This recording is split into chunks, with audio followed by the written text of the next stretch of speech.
The BMW 328 is an important car for a number of reasons. Its main significance is that it was the car that put BMW on the map, particularly on the racing scene. They'd done well in their early years, but this was still a young company. They were only 8 years old when they launched this car, and it was a really transforming point of their history.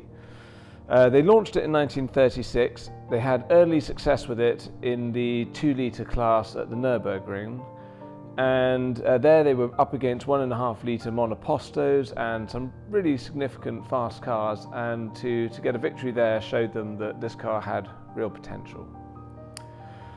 It was not a completely brand new concept. It was a car that had been really brought together from a number of their previous models, but just the best bits picked from here and there, and just created more than the sum of its parts.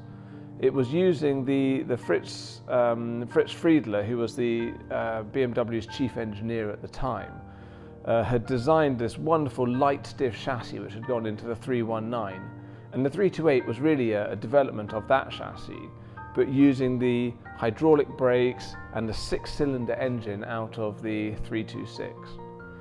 But the master stroke which they used was this new cylinder head, which was to go onto the old block. Outwardly looking, it looked like a sort of a proper twin cam. It wasn't actually a proper twin cam. It was or overhead cam. It was actually the original push rod system from the 326 engine, but using hemispherical chambers, inclined valves, and using a clever push rod system, which obviously saved a lot on design costs and re-engineering the whole engine. But it proved a brilliant unit. It gave 80 horsepower at 5,000 RPM out the box, which the competition department obviously quickly increased. And this was a hugely successful engine. It not only did incredibly well in the 328 and the 327, but then went on to be used by Bristol after the war, both in their own cars and with Frazer Nash. So a hugely good engine, and one which was proven by the length of its development and production. BMW wanted to get more competition success, and this car really was the car to launch them into that arena.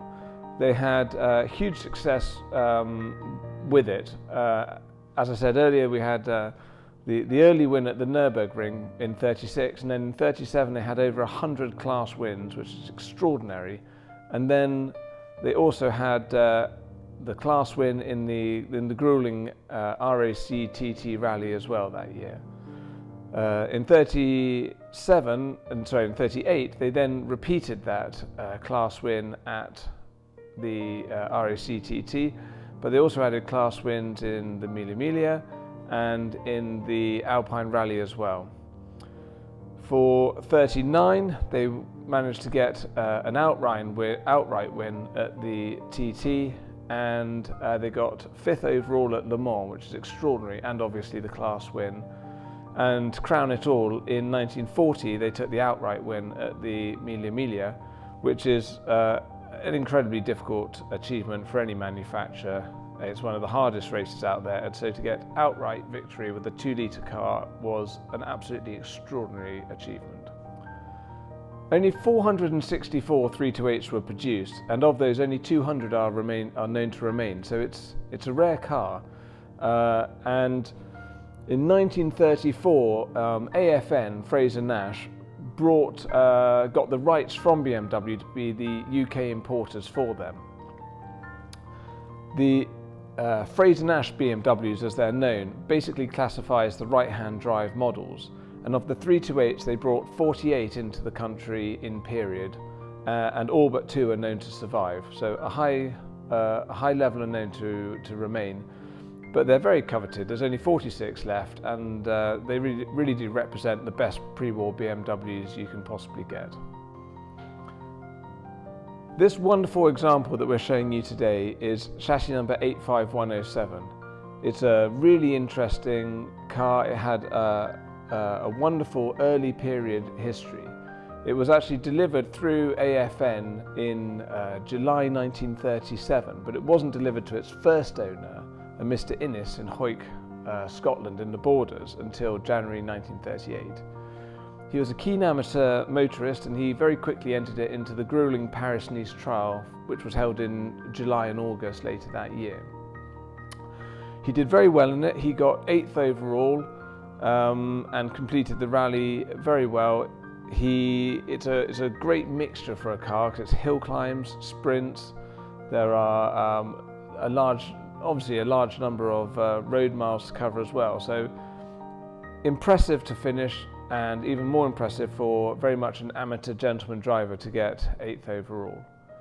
The car amazingly has remained incredibly well looked after all of its life. It's a matching numbers example, and we're absolutely delighted to have it here at the hub. Okay, so here we are with 85107, the 1938 car that actually did the Paris-Nice trial.